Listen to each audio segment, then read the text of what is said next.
लोकसभा चुनाव 2024 के लिए एबीपी न्यूज सी वोटर के पहले ओपिनियन पोल में 333 सीटों में से 206 से 226 सीटें एनडीए को मिल रही हैं। इस पर हमारे साथ बात करने के लिए मौजूद हैं बीजेपी सांसद मनोज तिवारी जी।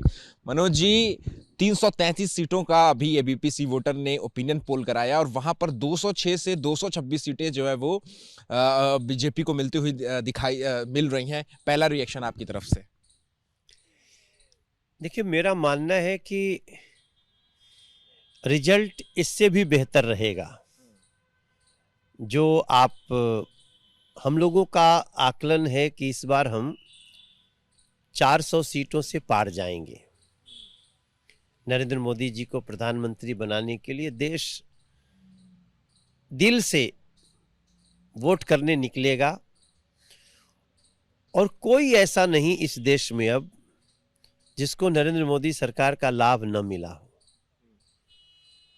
ऐसी स्थिति में हम सम्मान करते हैं, सर्वे का सम्मान करते हैं।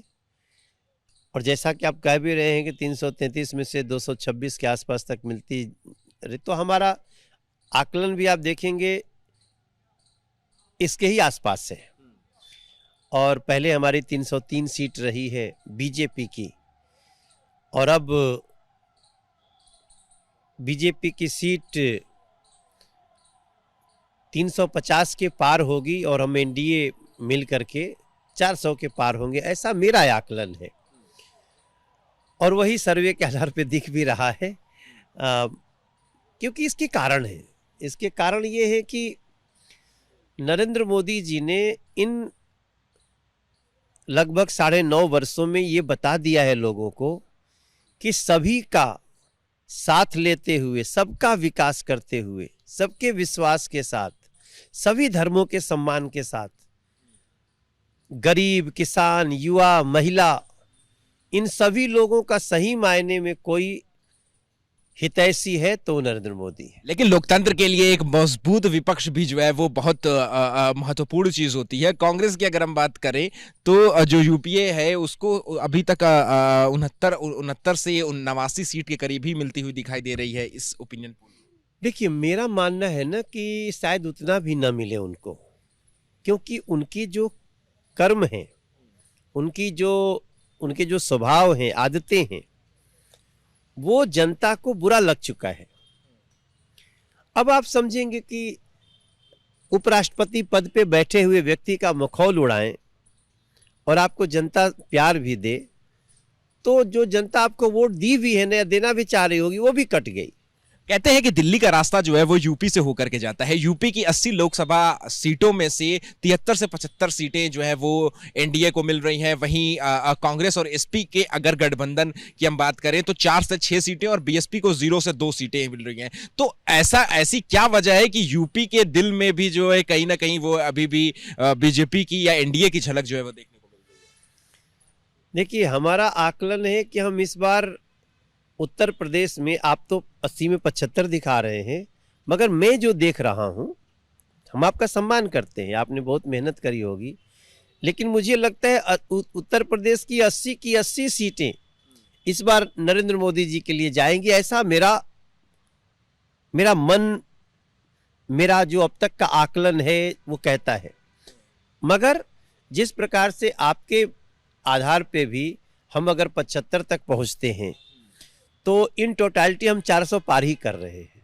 जो रुझान है वो बहुत अच्छा है, और हो भी क्यों ना, क्योंकि नरेंद्र मोदी जी के लिए राजस्थान, छत्तीसगढ़ और मध्य प्रदेश ने जो भाव दिखाया है, जिस प्रकार से हम तेलंगाना में भी बढ़े हैं जबकि राज्य के चुनाव में, तो मुझे लगता है इन सब, तेलंगाना से तो नरेंद्र मोदी जी के लिए हमें लगता है कि सारी की सारी सीटें मोदी जी के प्रधानमंत्री बनने के लिए आएंगी, और वैसे ही कर्नाटक और तमिलनाडु में भी इस बार होने वाला है। लेकिन बिहार की बात करें और बंगाल की बात करें तो ये 2 राज्य ऐसे हैं जहां पर इस ओपिनियन पोल के जो आंकड़े बता रहे हैं कि वहां पर आपको इन दोनों राज्यों में 16 से 18 सीटें जो है वो मिलेंगी। वहीं बिहार में अगर हम महागठबंधन की बात करें तो 21 से 23 सीटें महागठबंधन निकाल रहा है, आपको 16 से 18 सीटें मिल रही हैं। वहीं पश्चिम बंगाल में टीएमसी को 23 से 25 सीट मिल रही है और आपको जो है वही 16 से 18 सीटें मिल रही हैं। इसकी क्या वजह है?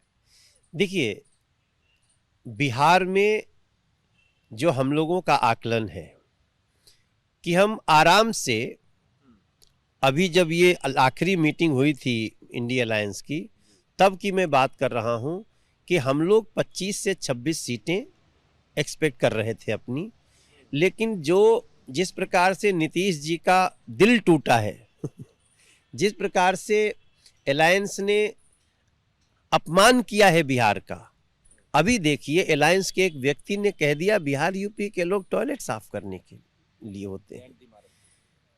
मैंने कहा तेजस्वी बाबू को कि आप तुरंत इस गठबंधन से अलग निकल जाइए, या तो दयानिधि मारन को निकलवा दीजिए। और आज की डेट में जब आपसे बात कर रहे हैं ना, इन घटनाओं के बाद हम 40 की 40 सीटें जीत लें तो भी किसी को आश्चर्य नहीं होना चाहिए बिहार में। लेकिन नीतीश कुमार का जिस मीटिंग की आप बात कर रहे हैं और दिल टूटने की बात कर रहे हैं, नाराजगी की बात कर रहे हैं, नीतीश कुमार का पहला रिएक्शन आ गया है। आज ही उन्होंने बयान दिया हुआ है कि कोई नाराजगी नहीं है, ऐसा कुछ नहीं था कि जो मैं नाराज होकर के उस मीटिंग से चला गया, सब कुछ ठीक है। भाई देखिए उनके साथ क्या हो रहा है गठबंधन में, बिहार की जनता देख रही है। अब नीतीश जी की कोई मजबूरी होगी, बिहार की जनता की कोई मजबूरी नहीं है। बिहार की जनता ने सोच लिया है कि प्रधानमंत्री के लिए सिर्फ और सिर्फ नरेंद्र मोदी। उत्तर प्रदेश ने सोच लिया, झारखंड ने सोच लिया, और पश्चिम बंगाल, हम जो पश्चिम बंगाल को जानते हैं, আমি ভালো করে জানি, আমি বাংলাতে জানি, আমি বাঙালিতে জানি, আমি সবাইকে বুঝি জানি। আমি বলছি कि ওখানে পশ্চিম बंगाले बीजेपी मोर देन 25 सीट इस बार पाएगी, ऐसा मेरा विश्वास है, यही हमारा विश्वास है।